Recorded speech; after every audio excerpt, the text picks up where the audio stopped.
सोने की थारी में जेवना बनवलो, सोने की थारी में जेवना बनवलो। अरे जेवना न जेवे हाय उठावेल बनी, कहना ना मने बलमुआ तड़िया पिए सजनी, कहना ना मने बलमुआ।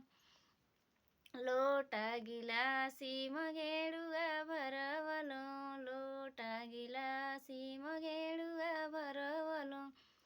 पनिया न पिए हाय उठावेल बनी, कहना ना मने बलमुआ तड़िया पिए सजनी, कहना ना मने बलमुआ। फूल हजारी कसे जलगवलो, फूल हजारी कसे जलगवलो। रे सेजिया न सोवे हाय उठावेल बनी, कहना ना मने बलमुआ तड़िया पिए सजनी, कहना ना मने बलमुआ। तड़िया पिए सजनी, कहना ना मने बलमुआ। अब लोग बताइएगा कमेंट में गाना कैसा है।